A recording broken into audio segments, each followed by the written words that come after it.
Hallo. Tere keskpäeva kõigile kallitele külalistele, kes te olete saabunud Rohetiigri alale. Meil on täna siin suurepärane võimalus tutvustada teile rahvusvahelist legendi Elisabet Sahtourist, kellega vestleb Toomas Trapido. Ja ma arvan, et Elisabet on selle aasta Arvamusfestivali kõige legendaarsem maailmas, kõige tuntum külaline, kes üldse on. Ja talle väga meeldiks eestlastega juttu ajada. Ehk siis ta alguses natukene räägib oma maailmavaatest professorina, kirjanikuna ja seejärel on väga huvitatud ka jutuajamistest. Ja võib-olla veel huvitav fakt on see, et Elisabet on 87-aastane. Teda on ligi 20 aastat Eestisse kutsutud, ta ei ole tulnud ja nüüd äkki ta ise ütles, et on aeg tulla Eestisse ja vaadata, mis siin toimub. Nii et mul on väga hea meel, et ta siin on ja mul on väga hea meel, et teie siin olete. Võtke laua pealt omale kohvi, Pauligiga koos teeme kohviampsud ja et teil oleks meeldiv järgmine 1,5 tundi siin istuda ja kuulata. Ja ütlen igaks juhuks ka, et me teeme online ülekande ka, et saate naeratada kaamerasse ja pärast on võimalik ka järel vaadata. Aga annan edasi sõna Toomasele ja Elisabetile. Aitäh, Eeva, ja edasi lähme siis inglise keeles. So we'll continue in English. Without a wire. Sorry? We have one without a wire. Yes. Dr. Elisabet Sahtouris has arrived from Hawaii, from the other side of the world.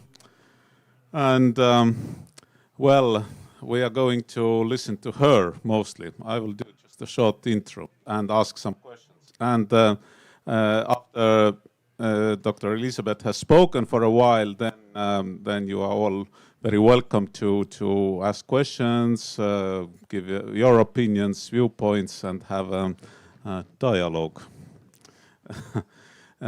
And for me, Elisabet maybe disagrees, but first and foremost, Elisabet is a storyteller. And to begin with, I have to just start with a short story myself. It's related to Dr. Elisabet. So, you have heard it, but the others have not. And it's a true story. It's not something like based on true story. It is a true story.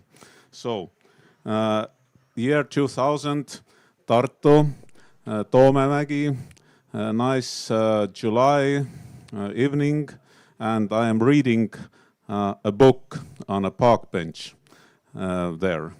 And this book is called Earth Dance by Dr. Elisabet Sahtouris. I didn't have the book as a hard copy. I just printed it out because she very kindly had put it online for everyone to read. And this book, this is a hard copy here. This book literally transformed me. It's a long story. I'm not going to tell it to you. But the evidence of this transformation is that I really wanted this book to be translated and published in Estonian. So here it is. And finally, last year, this is not about boasting, it may seem so, but I wrote a book myself. And this book starts with me reading Elisabet's book in July 2000 on a park bench in Toomemägi. So stories inside stories inside stories. And I think, and I say it again, that Elisabet is a really great storyteller.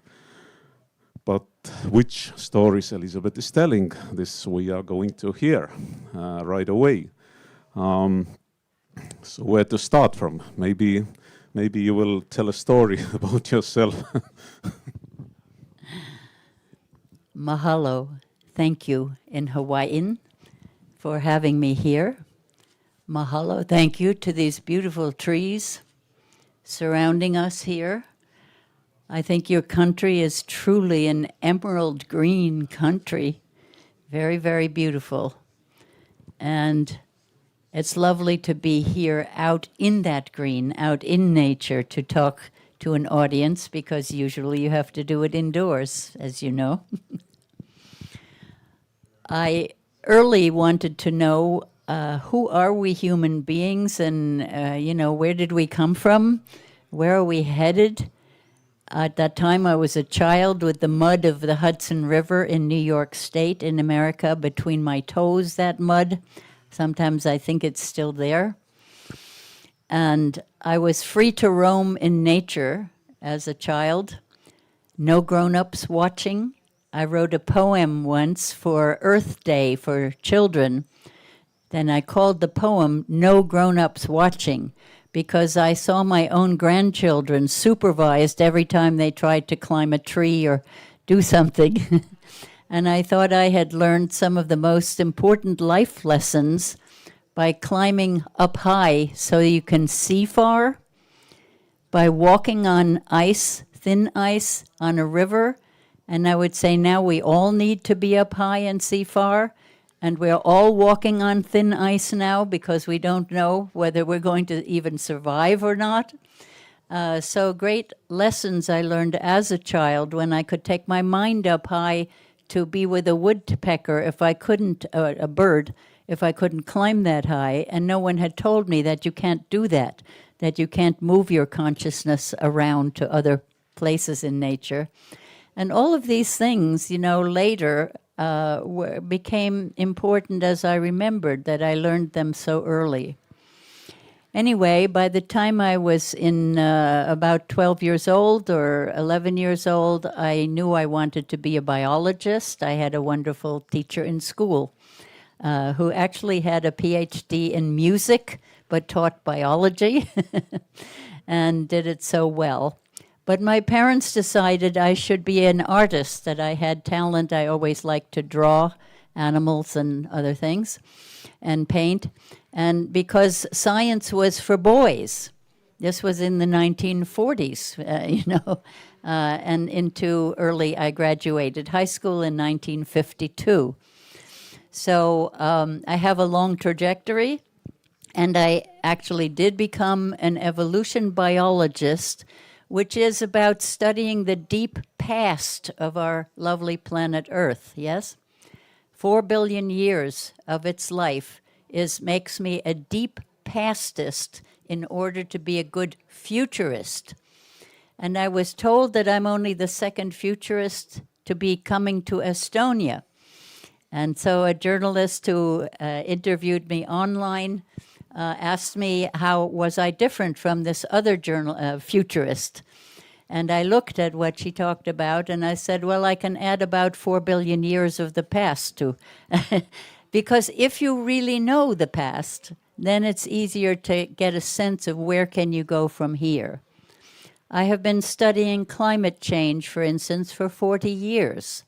From the time when we thought we would be going into an ice age as humanity, about every 100,000 years, we have been going up and down, and humanity has lived through 12 or so of those ice ages, but we never had a hot age.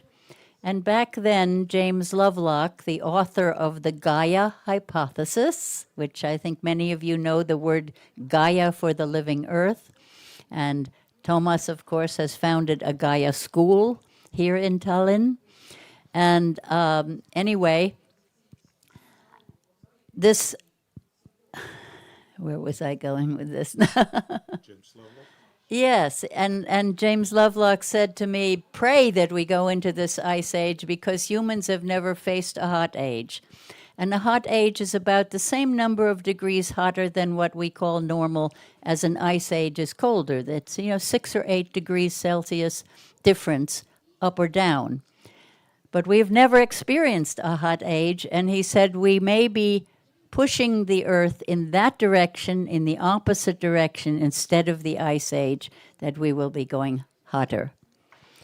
I am today in a bit of mourning for what is happening in Hawaii, where a historic town burned to the ground to ashes, and one of my dearest friends, with whom I co-founded a worldwide indigenous science network, barely escaped with her and her daughter and granddaughter's life, and the hand-built gorgeous home was ashes, everything lost.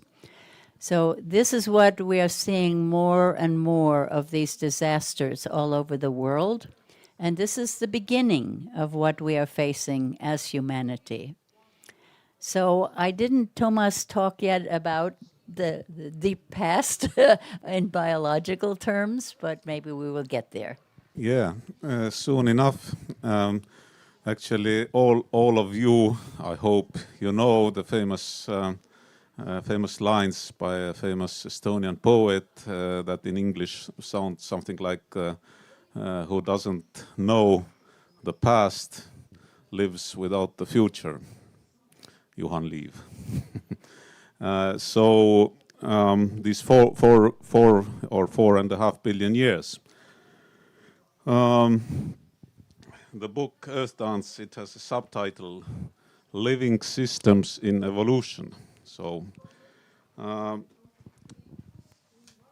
I will ask you just very simple question that what are the main discoveries of you as evolution biologist? Most of you probably learned in school that life began in some kind of a strange muck or sludge. I don't know what the Estonian word for it is. Muda. And actually, the evolution of Earth, of the life of Earth, is about 4 billion years long. And it's very easy to show you the major steps, because about half of that time, 2 billion years, the only life forms, only creatures on the planet were tiny little bacteria. And the bacteria invented viruses as a storage device, genetic storage device, I believe. So these bacteria had to go through a long youthful phase in which they became quite competitive, and they caused some major disasters. For example, the first bacteria were fermenting bacteria. In English, I call them the bubblers, because when you see the bubbles in a swamp or something, you know that's the bacteria breathing out their waste gases. And so they actually ate up all the free food. There were sugars and acids in the Earth's crust. And they ate all that food up and literally caused global hunger. And no species since these ancient bacteria ever did that until we came along as humans. And that's why this story becomes so relevant to us in terms of how will we make our future. We will co-create our future. It's not something you sit around waiting for. It's what you co-create as a whole, and we co-create as a human species. So the bacteria created global hunger, and then they got really inventive, and they figured out a way to make food from what was left, which was sunlight, water, minerals. And so they made photosynthesis was invented to make food from what was left over. And then those blue-greens, as I call them, because that's usually the color of these photosynthetic creatures, their waste gas was oxygen. And oxygen was a deadly gas to the bacteria, and it killed many of them off. They had to go underground to survive, away from this nasty oxygen that built our atmosphere as it is today. So we had both global hunger and global pollution, and both of them were solved, because then they figured out a way to use the oxygen to smash food and absorb it. What food? Some of them were eating others, and some of the smaller high-tech ones who had actually invented electric motors were invading the big sluggish bubblers and colonizing them on the inside. So this creative, competitive phase lasted for so long, until they discovered the big secret in nature, that it's cheaper to feed your enemies than to kill them. And they started making friends and cooperating and built giant cooperatives together of the different kinds of bacteria. And that became the first great step in evolution, halfway through evolution, when they formed the nucleated cells that we are all made of. And those lived side by side with the bacteria from then on. And they never had to be reinvented. That was such a successful design. To this day, no other kind of cell has ever been invented. So because these big cooperatives now had everybody, all the bacteria living in them gave some of their DNA to this nucleus, which I see not as a command and control center for the cell, but as the information library from which you can always draw new genes if you need to evolve further. And now we know all that is true. And so they had to go through their own youth, and it took another billion years before the next great step happened when they formed their cooperatives as multi-celled creatures, right? And that's us. The rest you learned in your biology class, how the life developed in the seas, and maybe by the hot vents in the bottom of the ocean, and came out onto land eventually, fishes, sponges, all these things. In every time there was some kind of a natural disaster that caused an extinction of most life forms, a whole new set evolved all at the same time, as if the species know what each other are doing and create ecosystems that work. So we had the two big steps, bacteria to the nucleated cell to multi-celled creatures, and now we humans are going through our own youthful phase with a global economy that for about 6,000 years now has been in empire building mode. So originally the empires formed, run by actual empires, emperors or kings or queens or whatever, and then we moved into national empires like the Dutch and the British and the Portuguese, and there were, I think, 10 or 11 of these different empires that all got together under the East India Company. And now, of course, it has turned into not national empires so much as corporate empires. And we see the rise of Google and Amazon and Microsoft and Apple and these big companies taking over with economies larger than even whole countries. So when we know that past and we see that we have caused global crises as a species, and we know that there are better ways of living on the planet because we can learn from our own bodies what a healthy ecosystem is like, where everything is caring and sharing and cooperative. Yeah? Yes. When studying biology in Tartu University, I felt very, very vaguely that something's not right. There were many things, but let's take the evolution. I have huge respect for Charles Darwin, and I even took his original, the English version, and tried to read it. But, now comes the but. Very simplified story that we are being taught in schools and in universities that and then Darwin said already that life is a struggle of everyone against everyone, just to simplify. And the fittest or the strongest even wins, and this is law of nature, and you can't escape it. And very much of our society is built on this idea, and I think I'm not exaggerating. You can find it everywhere in the newspapers, in the talks. So we have to be competitive, the strongest wins, and so on. But I'm going to ask, is it so? And maybe you can tell your really good story about the body economy.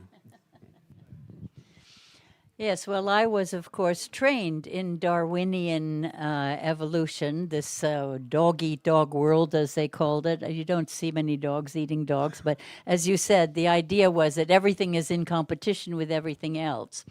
And to me, because I had seen these big cycles of a youth and a maturity in nature, I saw that, we are going through a kind of adolescent crisis in our world into a mature cooperative phase.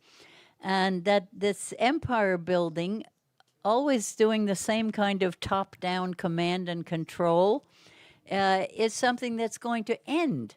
And we now call it by the wonderful word unsustainable, which literally means cannot last. So we know it is failing. We know that this collapse is coming of these top-heavy, telling everybody what to do and staying in your little box and having companies that are organized by engineering diagrams, of which level of the company can communicate with others and so on. So if you understand this maturation cycle, where a unity, originally the homogenized crust of Earth, individuates into the little bacteria. And when you have many individuals, you start to get some tension and conflict. And you go through this youthful phase until you discover this magical thing that I want you all to remember. It's cheaper to feed your enemies than to kill them. Think about the war going on right now next door to you, almost. And it is so expensive, trillions of dollars going into making war on each other, and the people don't want war anymore. The only reason we have wars anymore is because they are so profitable in a capitalist system, right? Now, the Soviet Union sacrificed the individual to community, to what they wanted you to be as a communal system. But that was on the communist side.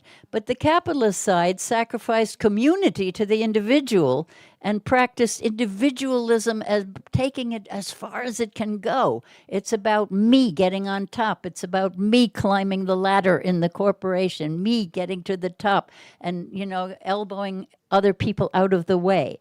So now we know that the individual and the community have to flourish. We know that we have to build a caring and sharing world rather than a command and control one that's only interested in squeezing money out of the economy. And that's exciting. That's an exciting thing, to live through a time when our species goes from this youthful, expansive mode to a mature cooperative mode. Every one of your bodies was an expansion economy up to adolescence, yes, and then you stopped getting bigger, and you had to stay at the same size level, replenishing your cells, but having this incredible body of about 50 trillion cells that are all in an amazing and very ethical relationship to each other.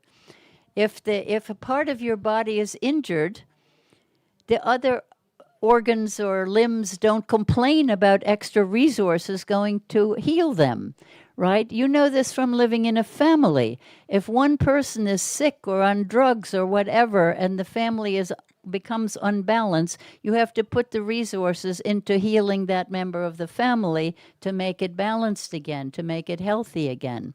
So we can learn these things from our own bodies, and I made this little, what Thomas is asking for, a body economics model. So you have a diaphragm between the heart-lung system and the gut system in your body. So let's call the heart-lung system the northern industrial organs. And the rest of the body includes all the extraction you can make from poor countries and exploiting. The raw material blood cells are made in bone marrow in all of those limbs around.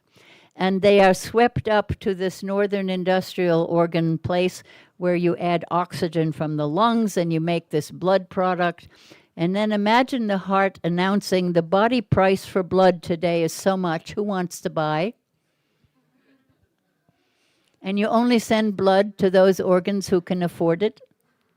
And the poor bones that gave up their blood marrow, bone cells, can't. You can see very quickly, you can teach a child how their body is organized much better than our global economy. It's more like what you teach children. Don't call each other names, don't hit each other, don't take things away from each other, things like, family values. And then the kids go on television and say, why are the big people calling each other names and hitting each other and taking things away from each other? We know in our hearts, in our guts, that we want to build a different kind of a world in which we take care of each other and share with each other. And we like to project our history from a very human perspective, as if first we were the Stone Age people that speak snake. Yeah? You know that book? And then... mees, kes teadis ussi sõnu, ta luges seda. I read it in English, you see. I also read your Melchior mystery books, and yesterday I got to visit the pharmacy. So I have a little bit of sense of some of your culture, at least. Anyway, the body economics model can be very useful. And I like to say that you can speak truth to power if you get all your politics and economics from nature, because people just can't argue with you. And you can say it in friendly ways. This global economy isn't working. They'll think you're crazy if you say you couldn't run my body that way, but you can show them, you can show them. And everything in nature always repeats at larger and larger levels or smaller and smaller levels. It's called holarchy, holons in holarchies. So like the onion skins or the Russian dolls within each other. Here's a political example. In nature is very conservative with things that work well. And it radically changes things that do not work anymore. And this should be a cooperative arrangement where you look at every situation and you say, is this something to keep? Come on, you protectors, keep it, protect it. Or is it something not working anymore? Come on, you change agents, you progressives, help us to change it in a better way. So we are living in a situation where the two parties are told they are antagonistic to each other. And where we waste time fighting with each other, while the guys on top in this last empire building mode are doing what they want because you're too busy fighting each other and you don't pay attention to what they are doing, suddenly transferring a lot of wealth up out of the middle class into the top and, doing things like that. So I love being able to look at our own bodies as examples, to look at healthy ecosystems, to see the difference between an immature ecosystem where the species are in some competition, and then you see the prairies and the forests, the rainforests and the ocean coral reefs in highly cooperative mode, working with each other, taking care of each other. So we can constantly get our economics and our politics from nature, and then you aren't told you're crazy, and you can see yourselves what kind of a future we want to co-create as the old one falls apart. We have to, like the butterfly in the chrysalis, when the caterpillar has bloated and overeaten, overexploited, and then finally the butterfly is formed within its hard skin when it finally falls asleep and turns into a chrysalis. And so how will we build our butterfly world and be light on the earth and recycle everything we make and not put toxins into our food supply, into our plants and animals? I think we all know what to do, but can we do it? Yeah, can we do it? Maybe the last thing before dialogue, will we do it? Yeah? So this current talk is organized by Green Tiger, who has also supported Dr. Elisabet's visit here, and I'm really grateful for that. Yeah. Maybe we should ask, how many people here are in Green Tiger companies? Raise your hands. Quite a few, good. Quite a few. I have a list of features of healthy living systems that every company can look at and see which ones are can you evidence in your own companies, and which ones that you don't have yet in your company might you be able to build in. So that's how I do workshops with business people.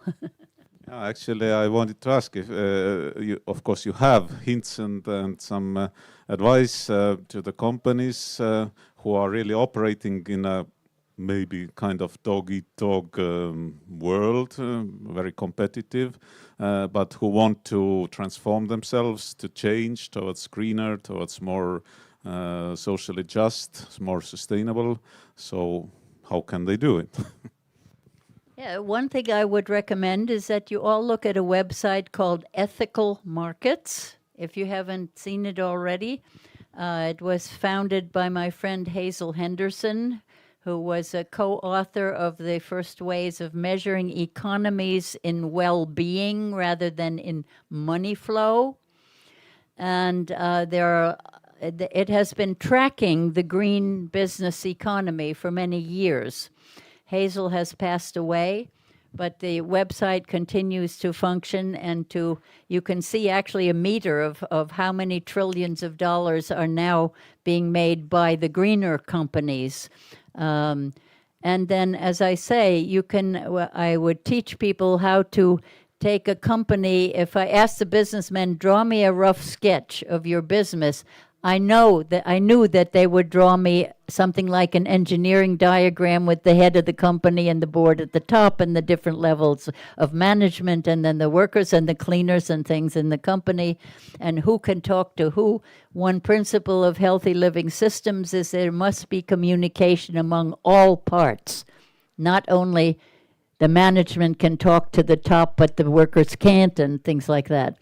So I would teach them then how to change this mechanical view of the business from mechanism to organism. A living system is always self-organizing and self-maintaining and self-healing. And so can you build your company in such a way that everyone is taking care of everyone else, a caring and sharing economy within the company? And the more you do that, the happier your workers are and the better they work. If you don't make the people in your company happy, you probably know they don't work as well and they get sick more often and things like that.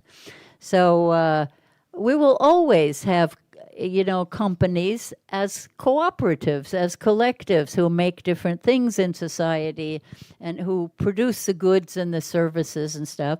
So we shouldn't, it's not that we want to get rid of business, it's that we want to change the main motives, of course, yes, make enough money to keep it going, to keep the production going, but then give money away too and help other companies to start. And, when they all behave like a living system, it works. How many of you have heard of Mondragon in Basque Spain? Mondragon. There's a couple of people have raised their hands.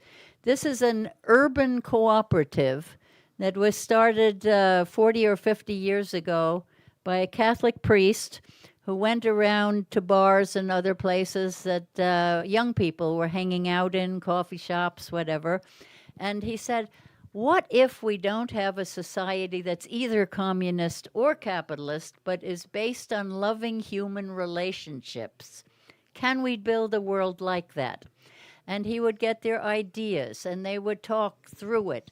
And one of the things they decided was no one should earn more than 6 times the lowest salary. So if your janitor is getting 50,000 euros a year, then the highest boss couldn't get more than 300,000. That is a very small range compared to what we have in the world today, and right, for the thousands of times more. And then they figured out all these other things. How do we move into cooperative ownership of every company? And they're big businesses. They make washing machines and refrigerators, household appliances. They build buses, they build bridges. They have a supermarket chain now throughout all of Spain from this region of Basque Spain. They have their own university and hospitals and art museum, galleries, everything within the community. No one ever left out.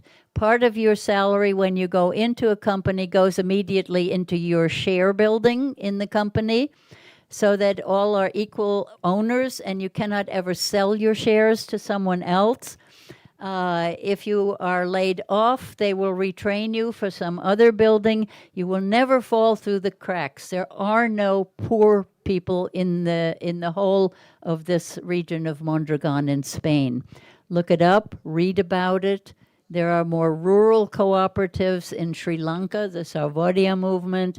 We have these good examples. We know the Global Eco-Village Network now, GEN, founded by Ross Jackson, wonderful guy, so that all of the eco-villages around the whole world can share their experience and avoid some of the problems that everybody doesn't have to reinvent the wheel by themselves.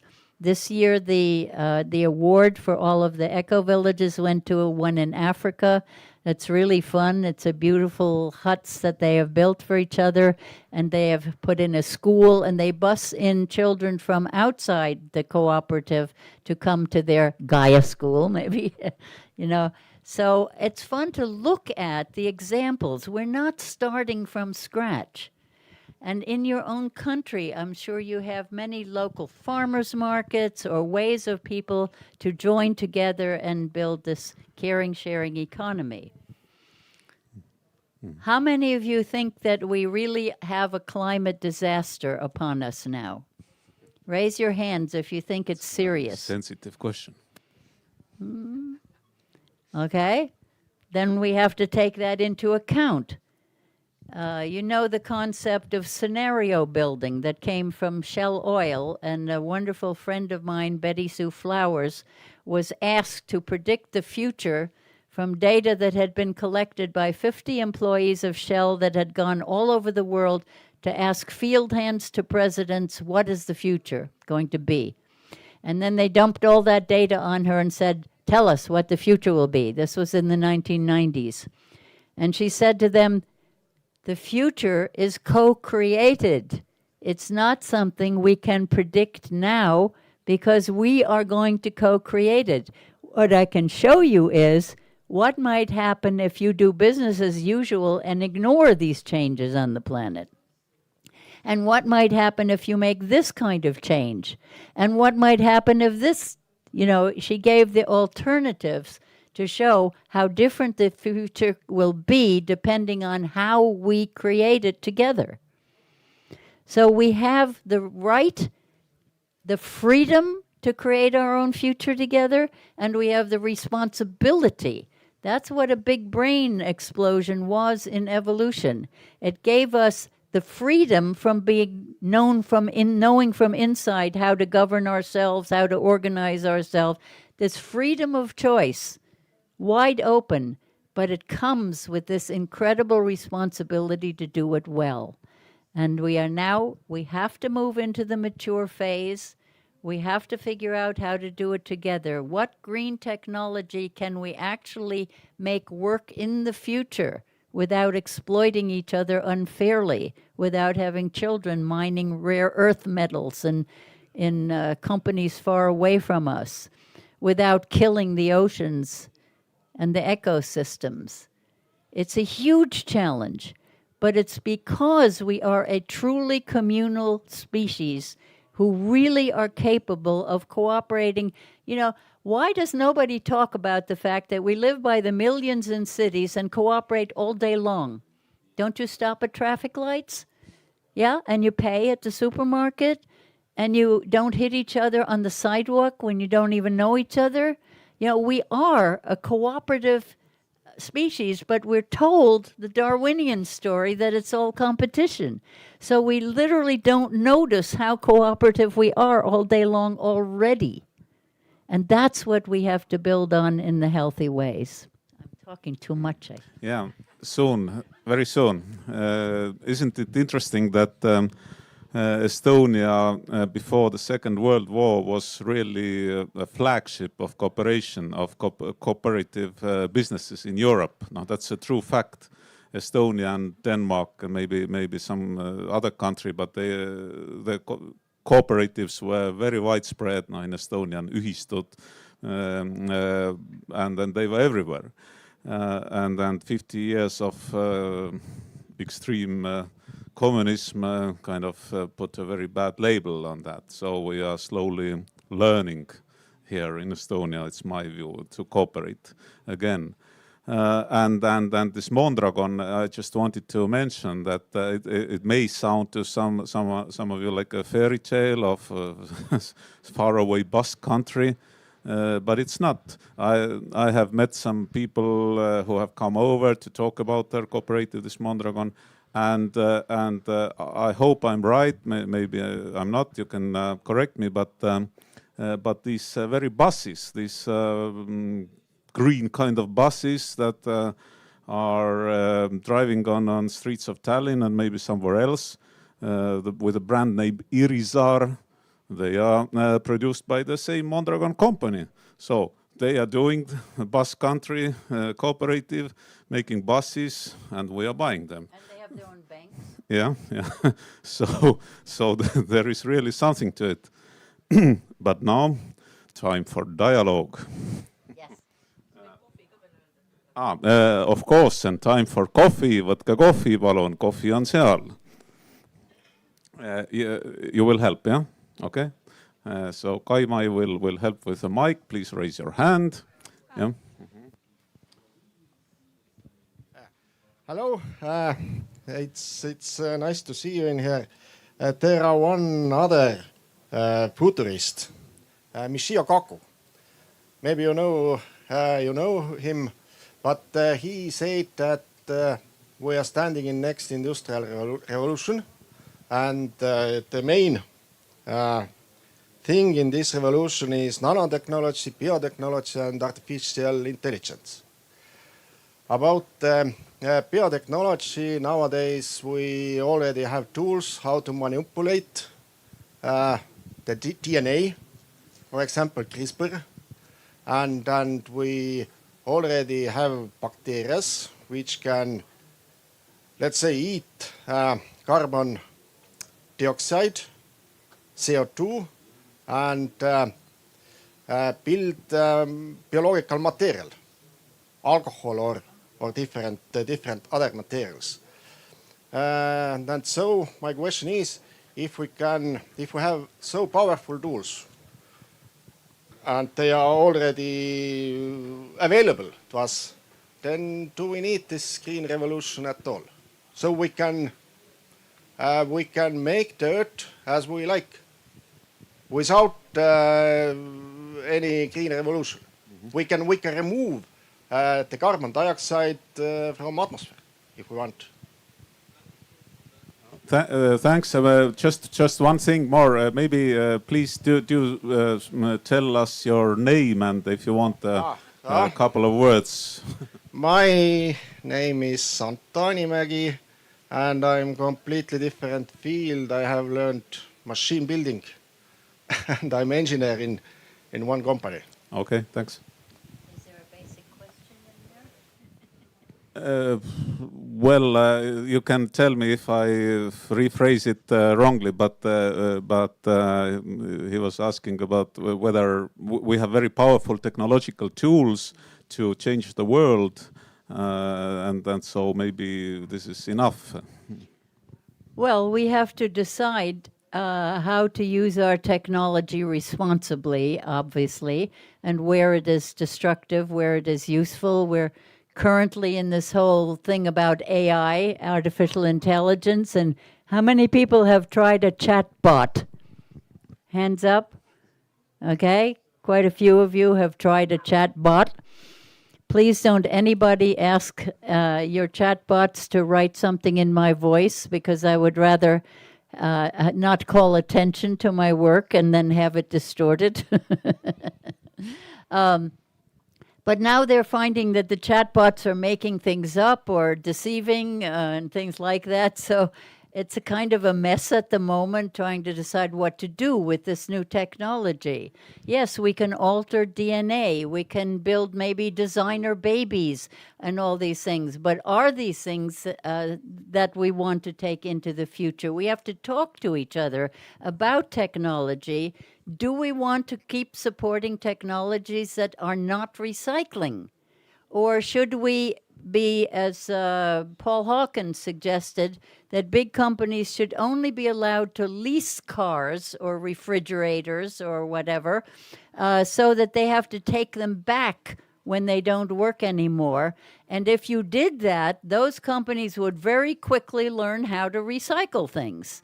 You see, we're creative. We could be recycling, but it's expensive to start doing it. And if we can make quick, cheap profits without worrying about the poisons and the non-recyclables, then we will do it, because we're in a system that demands that you keep growing and growing and making more and more money as a company.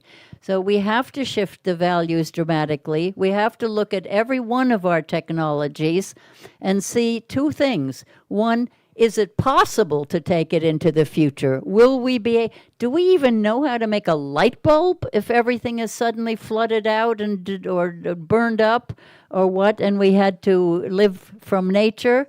We have to take seriously questions about, do we have low-tech things that we can take into the future?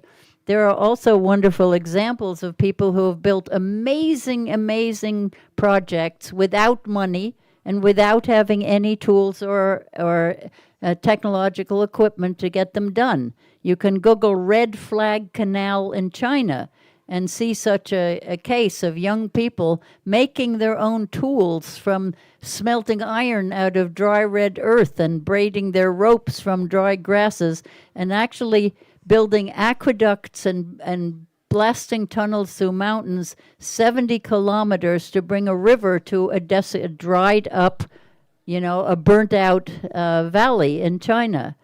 And when I saw that project in 1973, shortly after it had been completed, I said, wow, motivation is more important than money. When we are really under the crunch and we really are fighting for our survival, which many of us will be in the future, and if not us, our children, then, what's up? Can we do it? So look at your technology and see what can be taken into the future and what you want to be taken in the future and what you don't want. Yeah? Another question? Thank you. My name is Kertu. I come from Fridays for Future in Estonia, and I'm also a law student. And my question goes to what you mentioned about your argument being very solid when you base it on nature, so no one can really argue against it.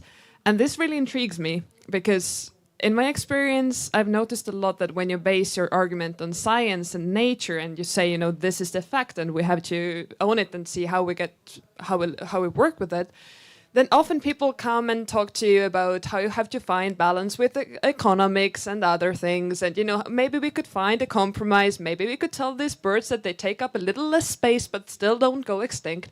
So maybe you could elaborate a bit on that, how you find that arguments based on nature are very solid, and then people can't really argue against them. Thank you. Well, the things like the political issue of making two parties cooperative rather than antagonistic. And you say in nature, you have to protect what works. You have to change what doesn't work. People are not likely to say that's not true, right? So but you're backing yourself up by showing that there are these examples and that my own body works this way, things like that.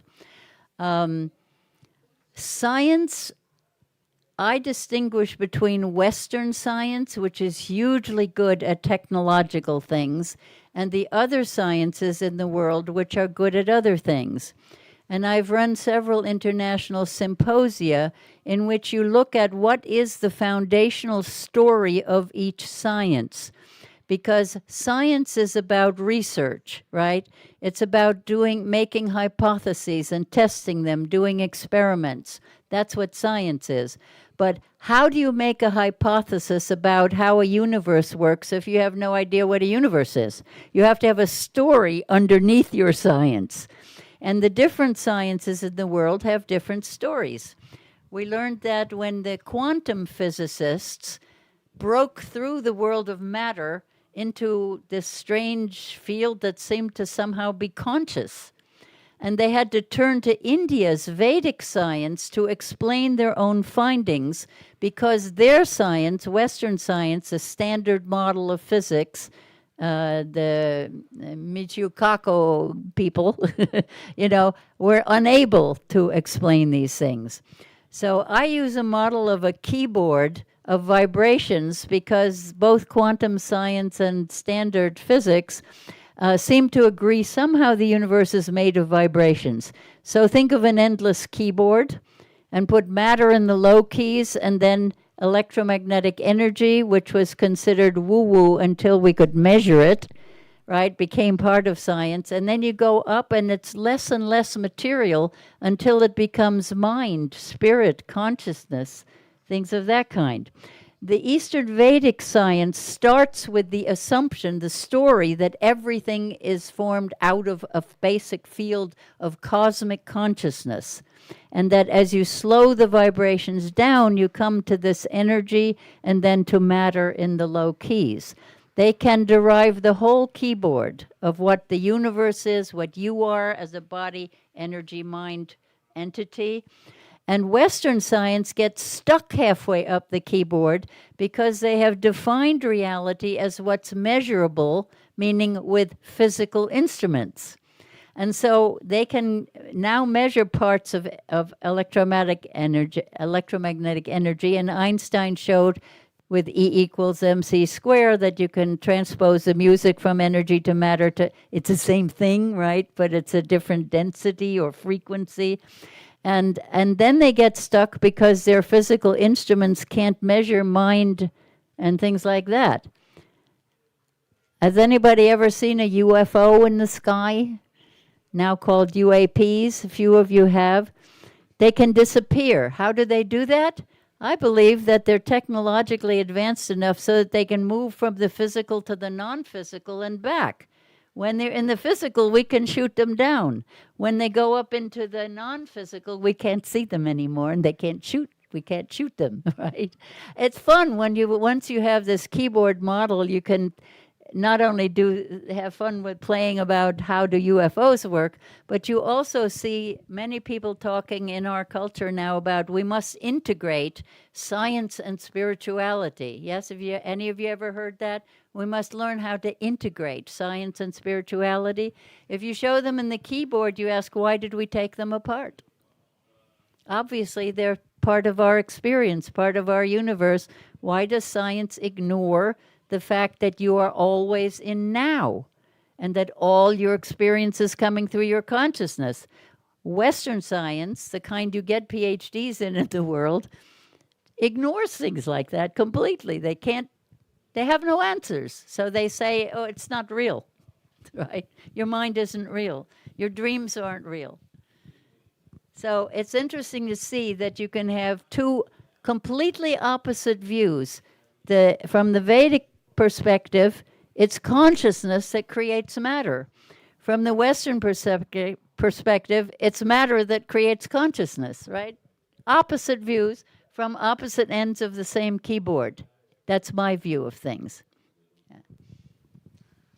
Yeah, if I may add, Gert, of course, you can elaborate because this is a dialogue. Elisabet wants to draw a very clear line between the debate and dialogue. Dialogue is preferred and people listen to each other. And I think this nature-backed argument, this question or this issue of nature-based arguments is exactly about the dialogue.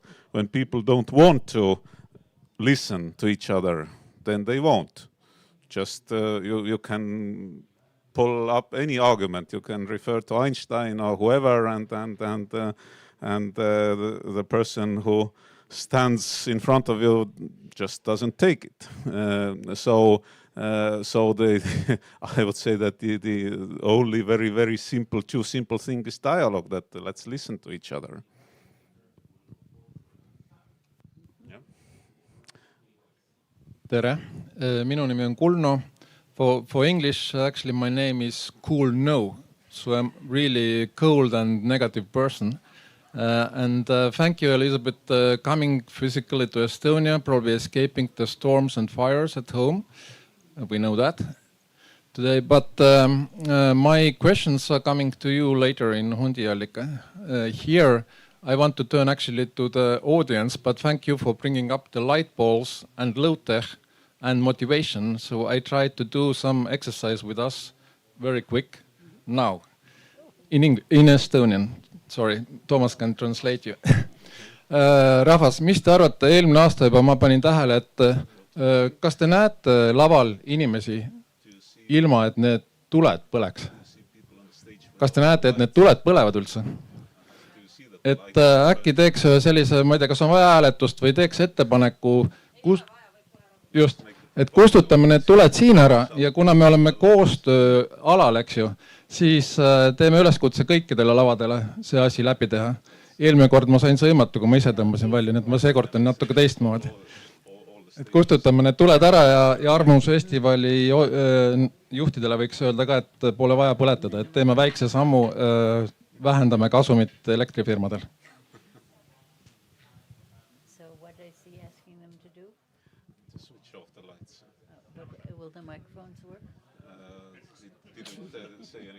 Are we going to keep the microphones or are we going to turn them off too? I don't think the lights matter right now, but they would this evening.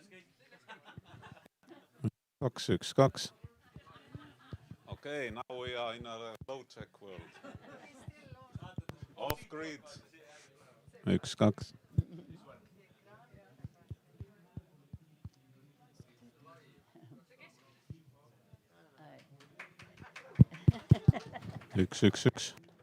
Doesn't work. We really don't need them right now. Yeah. So humanity managed without the microphones for about, I don't know, a couple of millions of years. So and talk to each other and listen to each other. So it's possible. Ei no, me lihtsalt loobiseme vahepeal.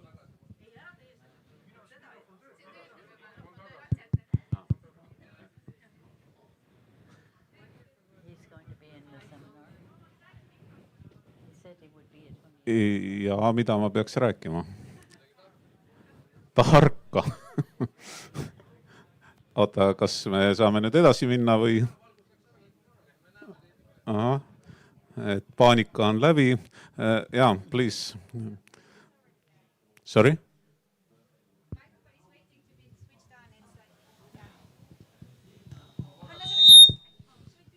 Ma ei tea, tere. Hi, sorry. My name is Hannah. I have a question about a very interesting topic, which is politics, obviously. I'm sorry I was a bit late, so I don't know if you already touched that topic. But what do you think could drive politicians to act more faster or make them act at all? Or how to make them understand the impact of their decisions, both what they are deciding and what they are not. Because we've had the Paris Agreement for now almost 10 years. We have on the EU level many different agreements. There are many things going on, but nothing is really happening. So I would just like to have your insight on this. Because I think in your lifetime you've seen the dynamics of politics change a lot. So what do you think about the future of climate policy, or if it even matters? There's someone in England who has a very interesting system of working with politicians to say, we will vote for you if you do this and that and the other thing, you know. And I don't remember the name of the system now, but it's, I worked with him many years ago in designing it, and it was an effort to get politicians to actually respond to the people that elect them, which usually doesn't happen. In the United States, lobbying, you know the term lobbying, is a huge industry. And the big companies are paying millions and millions of dollars to these lobbyists who are constantly going to every politician to say, support my this, my that, and then they have to pay back if they get elected and do what they have been literally bribed to do. And so it's very difficult for the ordinary electorate to get politicians to respond. You must start at the local level to start with, where you have a little bit more transparency, where you have a little bit more control, and you can maybe make local ordinances against politicians being bribed in such ways. It's one of these, you know, situations that's unmanageable in the United States because of it. The people's projects can't afford to spend I mean, you can send lobbyists and you can try to get attention for them in the politicians' days, but I don't know, in the US, no big decisions are ever made in the ordinary meetings of the House of Representatives or senators. Everything is done in committee meetings behind closed doors. And in the public, they're only voting, should we put this statue up or rename this street here or some, you know, trivia compared to the real issues. So politics is again, it's what does it mean? The word polis is the community in Greek. And democracy is supposed to be ruled by the people for the people. And it isn't. It's not what we have at all. So this is the kind of thing you need to talk about locally. How do we want to organize the politics of our community, of our neighborhood even? You know, and start to practice making honest politicians who are there to serve the people they represent. Yeah, if I may add, it happened a long time ago. I was also, yes, in the politics 4 years. So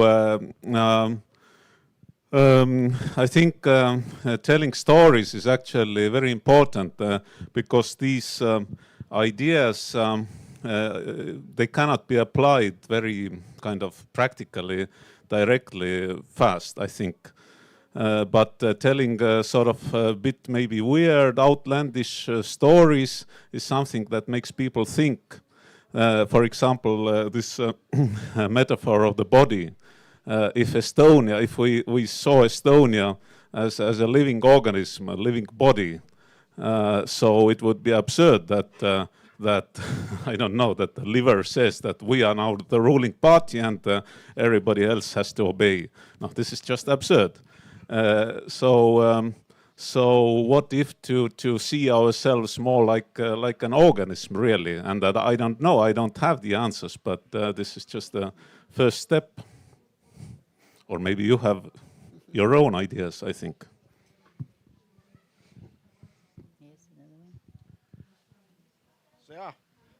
So I wanted to clarify my last question and your and your answer for it. So, for example, if we are taking carbon dioxide, CO2, and if some company, some factory emits it, and the other factory take it out from atmosphere through some biological processes like electrical microbiolosis or some other processes, then it is recycling. And nowadays they can produce, for example, bioconcrete from the CO2 that is coming from air. They are taking those carbon molecules from air and they put it to the concrete. So if we have this kind of tools, and those tools are emerging, those are in a very small level at the moment, but hopefully they are growing, then maybe in 10 or 20 or 30 years, we have too few carbon in atmosphere.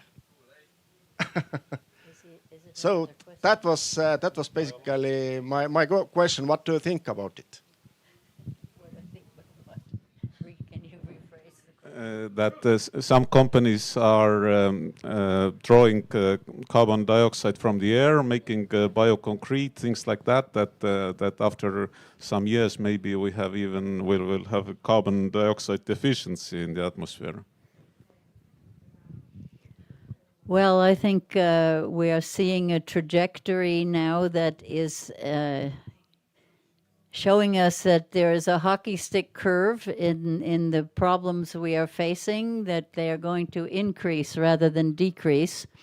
I think it is past the time when we can make our atmosphere healthy because of the lag in once these gases are in the atmosphere, it takes a long time for them to change. And we have put so much pollution into our atmosphere now that even if some companies did things a little better in the future, it wouldn't compare with what has already been done and has been set in motion. So we can argue about these things, and I'm sure there are many people in Estonia who don't see the climate disaster for what it is. Big companies have spent an enormous amount of money to try to get people to not believe in global warming. Companies like Shell Oil knew long ago how bad the problem was and refused to tell the public the truth about what was going on in order to keep doing business as usual. So I know we have another person requesting the microphone over here. Here. Okay, there is another But question. this one has had his hand up for a long time. This also? It will be next time. Yeah, okay. Yeah, sure. Go ahead. Yeah. Good morning, first of all, and thank you for taking all the way coming to see us here. And I hope that indeed, despite of the lights now being off, that we manage still to have a recording of your very valuable remarks here. My name is Maiva Rutse. I'm not in the politics, but I have the pleasure of working in the public policy at European level. And I wanted to actually comment on the question of my neighbor here, because I don't want us to go away from here being completely desperate, since in fact many things are happening. Major things are happening. Let's start from the US. You have your current administration, which has put billions on top of billions into climate policies. So let's give it some credit. I mean, if you look at the Inflation Reduction Act, and also there are more Biden administration acts which are directly funding changes which go towards electrification of many industrial processes. They go towards carbon capture. They go towards electric vehicles. They go towards all these new minerals which are needed for this renewable energy systems and economy. So this is important that we also give credit to the politicians if they move in the right direction. And we see very good signs in the US. In Europe, the politics is perhaps a bit less polarized. We have, I think, an interesting example at European level where the current European Commission president comes rather from the kind of Christian Democrats, conservative side, but has really formed a very, I would say, outstanding coalition with people who are more green-minded. And she has come to the office with a very strong green agenda. So if people say that you don't see changes happening, I'm a bit surprised by that. Maybe they are not yet all translated into the legislation that impacts us. But think of it. It starts from, I don't know, aviation fuels, to renovation of the buildings, to the carbon taxation, to things that are allowed to European markets or not allowed to markets, down to issues such as, what kind of packaging we can use or not. So there are many, many things in our lives which are now going to change, so that our various aspects of public policy and the way we live are going to be impacted and will, at the end of the day, also drive our carbon emissions down. Of course, maybe one can say that the changes are not rapid enough, but at least we should also recognize that it's not all just gloom and doom. I mean, things are happening. Money is moving in the right direction, and the policies are here to stay. Thank you. Thank you. And that's why I started out by saying go to the Ethical Markets website and you will see how the green economy is growing there, that we have such resources. I was also an instigator for something in the US called BALLE, B-A-L-L-E, which is Business Alliance for Local Living Economies, B-A-L-L-E. And so across the United States, more and more local communities are showing that one business's waste might be useful for another business, so that you start forming loops, and as in nature, where one species excretes what's food for another, whether it's an animal for plants or whatever. So no, I did not mean to in any way imply that we don't have a lot going on in the right direction. What I'm saying is that on specifics like what's happening in the atmosphere, we've already set things in motion that can't be undone. And we must especially worry about our oceans and not to kill off our oceans. The Earth has survived these immense disasters, but never before since the ancient bacteria has one species caused so much damage. And so we have to constantly work on, not on how to bring down the bad stuff, but how to build up the good stuff from the grassroots, where we still have community, caring, sharing. Yeah, thank you for that.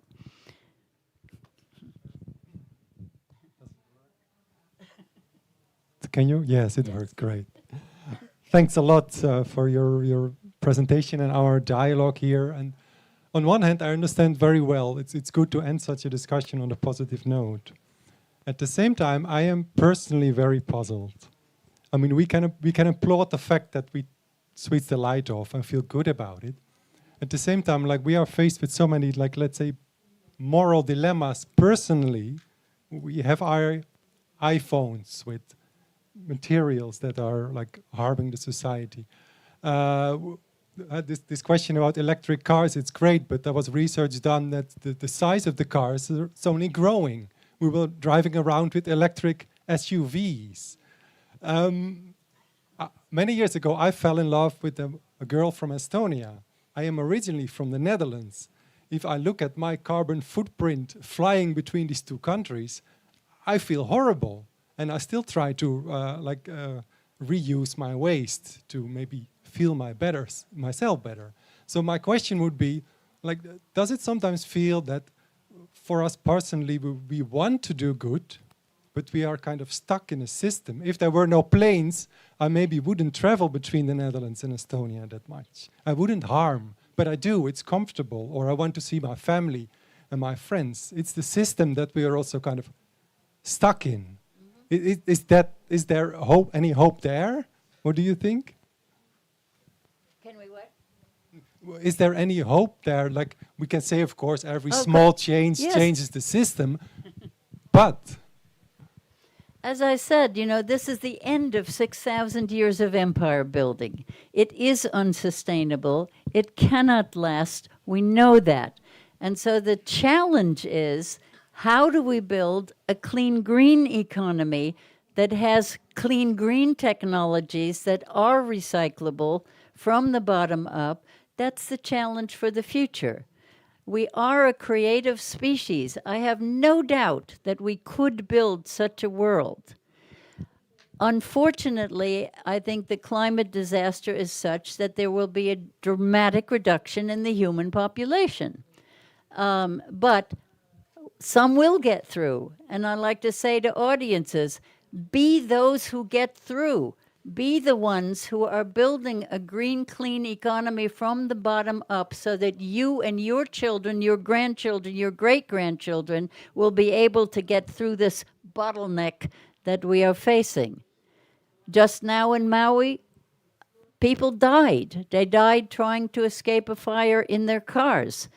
One of my best friends just lost her entire hand-built, gorgeous home to the fire, ashes, had 5-minute warning.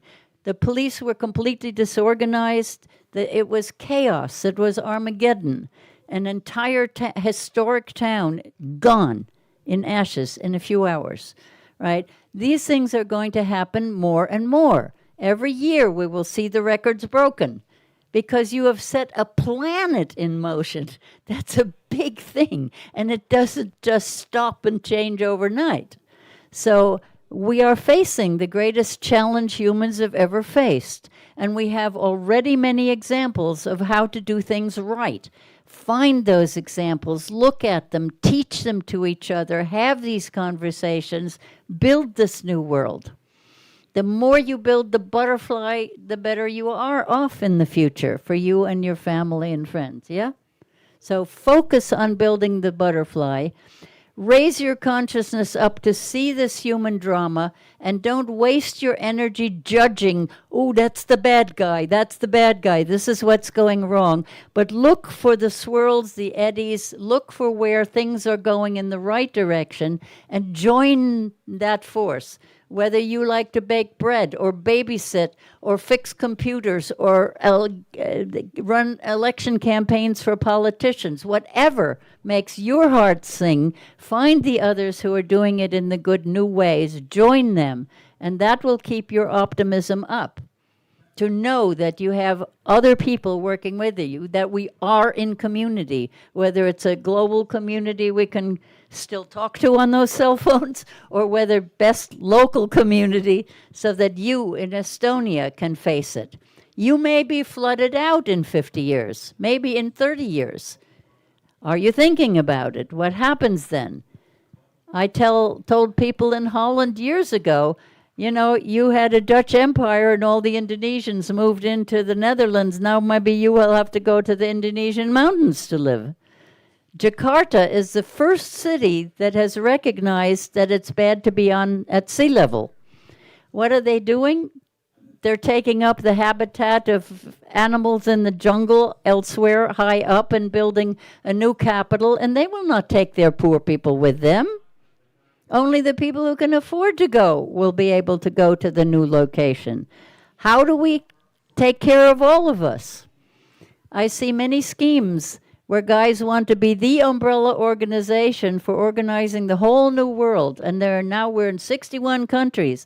And if I ask, what if in some of those countries the people are starving and having to evacuate and are refugees? Is your network set up to take care of each other? You know, because if it isn't, it's not going to work. Go for the community wherever you can and build this butterfly world in a way that you enjoy doing so that other people will be attracted, will say, oh, those guys are having fun, I want to go join them. Yeah? Maybe the stand tall in your canoe story here. Stand tall in your canoe story. Yeah, I learned it from Polynesian navigators who had all these many ways of reading the signs of nature to find the island or wherever they were trying to get to. And then they said, when all else fails, stand tall in your canoe until you can see your destination. And they meant move your consciousness up high.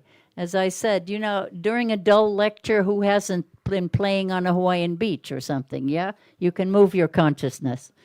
So if you go up high and you look at this as a drama and don't waste your energy on being angry, but transform that energy of anger into productive community building. It's build a big picture perspective and stay positive. This Polynesian navigator story is really inspiring. They kind of relearned the skills of navigating without any compasses, without any equipment, and then they sailed around the world, even twice or thrice, or I don't know. and they can do it. Yeah, I mean, they're absolutely amazing. The hokulea, how many of you know that the Hawaiian canoe sailed around the world took them 2 years? And in every port where they stopped, they taught their values. I've been working for 40 years with indigenous people and their values and their ways of working with nature, their sciences. I want to see a global consortium of the different sciences talking to each other the way the religions now get together as parliaments of world religions, to have dialogue, to learn from each other, not to make each other into a monoculture, but to value the diversity, and we want to keep that always. You will have many refugees coming to Estonia. They will be coming from all over. How will you integrate them? How will you be able to care for them? Because you have a big country for a relatively small population. Your population is smaller than that of the 4 Hawaiian islands that have people on them. Anyway, enough. Yeah. Does anyone want to say? Yeah. Okay. 3 on kohta seadust, nagu me teame. Yes, I know that climate is changing, and I do not.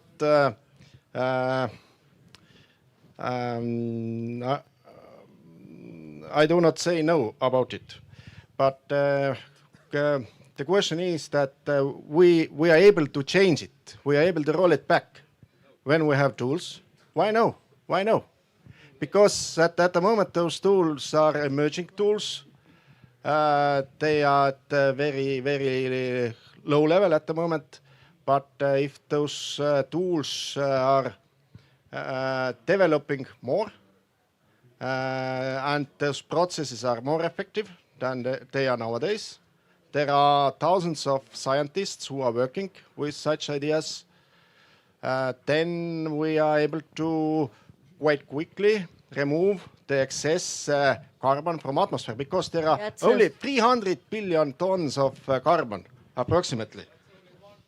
It's only one aspect of the situation. I mean, you know, no matter how much carbon you can get yourself out of the atmosphere, can you stop the Greenland ice from falling into the sea when the rest of the skirt ice that's holding it up is gone? We know, I have a pilot friend who flies over Greenland for many years and has watched these water wells going down, drilling through the ice to lubricate the interface between the ice and the rock.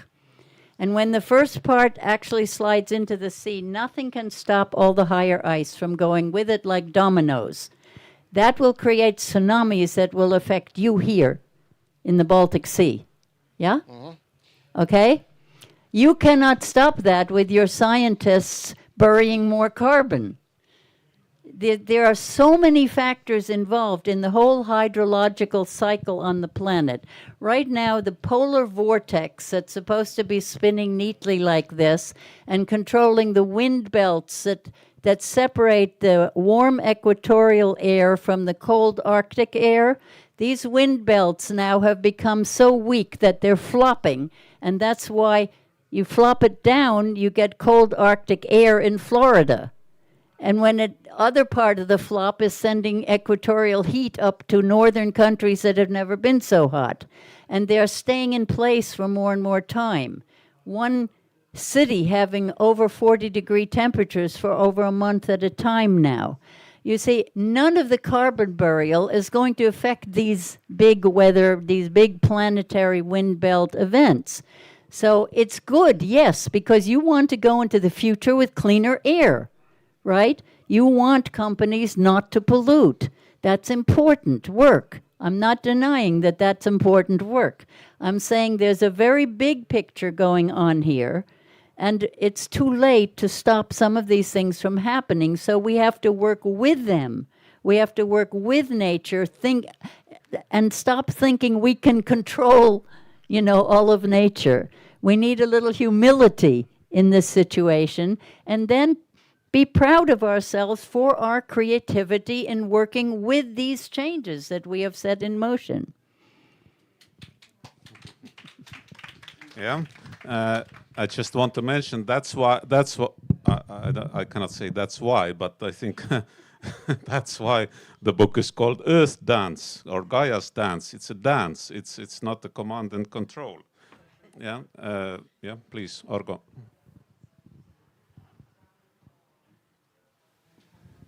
Argo Loo on minu nimi ja my name is Argo Loo and it's more like a comment.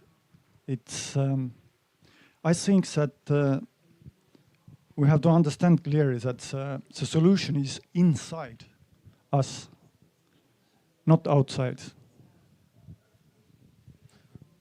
Well, that's why the keyboard matters. You have consciousness, you have spirit, you have dreams, and these are all important. Thank you. Yeah, I am fully in control of time. So we have, don't worry, we have 3 minutes. I'm Merili. As a biologist and you see the Earth as a one big system, what sort of tipping points you are afraid of or looking out in a big picture where you think you would be scared and you will be running for the hills now and you know there's no going back anymore again?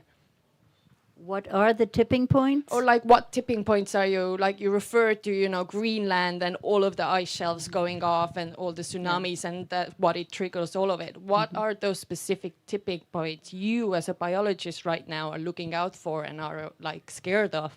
Well, I tried to pay attention to all of them, like, for instance, the methane emission from the seas in this northern regions that you are part of may end up worse than the carbon pollution. You know, the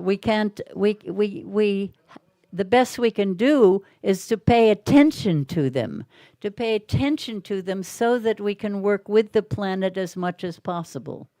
You know, theoretically, the methane cloud could snuff all of us out suddenly, but that doesn't do any good to focus on that. So there are many tipping points. How many corals are dying in the Pacific Ocean, you know, and there are so many things like that all I can say is this is the biggest challenge we've ever faced, and we have to work together to face it to the best of our abilities, and to believe that this human experiment, this big brain experiment is going to succeed in the end, that we can build a human society that's in harmony with the rest of nature, not pretending that nature is some environment out there under our control, but to be a part of it the way so many native indigenous cultures have shown that's possible. Yeah. Eva, you said that we have some extra 5 minutes. Is it still valid? Okay, thank you. So the last part of the dialogue, please. Yeah? Yes, hi, Argo, and representing Green Dice. I actually have 2 thoughts. One is about this carbon topic. I think the carbon as a metric is a good metric, but we shouldn't pay so much attention how we can clean it up. We should actually use it for the enterprises to check how they consume and what kind of mess they are causing. It's like a good metric actually, just to understand how we consume. Maybe the second thought is a little bit more concerning, is that I would say I feel that the logic is broken. I will give you an example. If I have a coffee beans and I want to make a tea, it's almost impossible. And now we have this money-driven world where basically every company is going to have advantage if they are going to buy raw materials from, let's say, third world countries. It's almost impossible to change it because you will have the advantage if you are able to exploit the system. And I don't see how it can be more sustainable when the world is actually driven towards the more cheaper solutions. What do you think about it? Thank you. Well, I said it's the end of 6,000 years of empire building, and these corporate empires are unsustainable. They will not last. They won't be able to take this into the future. I mean, think of what happens if the internet goes down. Amazon can't do anything anymore, right? It's dead. And are we prepared to work without our cell phones? Are we prepared to feed each other locally? This is the end of 6,000 years of empire building, and it's not going to be a pretty thing. So, of course, you're right about those companies and the way they see the world, but that worldview has become obsolete. And you don't have to do anything to bring those guys down because they will fall, as will national empires. National boundaries, national governments will be facing so many refugees and so much damage that they will go broke. And then I think cities are much more important than nation states. Cities to me are like biological entities. They're like the big nucleated cell that was formed from bacteria. When we live in hives by the millions, these cities, there is already international organizations of governors, of heads of cities, mayors alliances. I think this is a healthy direction.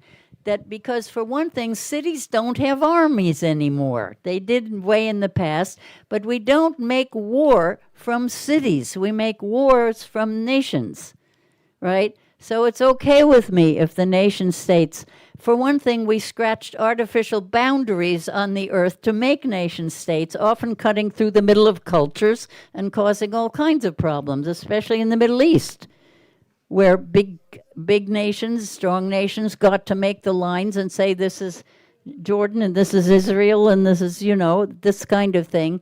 That to me, as a big picture biologist, is going to fade away.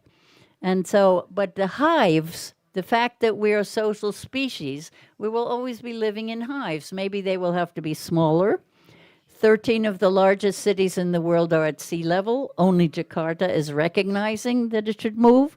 They will all have to move. First, the sewage will back up, and then the airports and the piers will flood.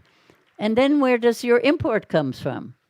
We will face this in Hawaii. We will lose the airport along with the pier, right? So no ships and no airplanes will be bringing in supplies, and we are importing 70 to 80% of our food when we could be growing all of it. So I'm in the middle of a place that's facing the same kind of disasters, but don't worry about the big company. You can't change it very easily. If you can bring it into your Green Tiger Alliance, good. If you can't, let it collapse under its own weight. It's a waste of energy. You have to build the butterfly.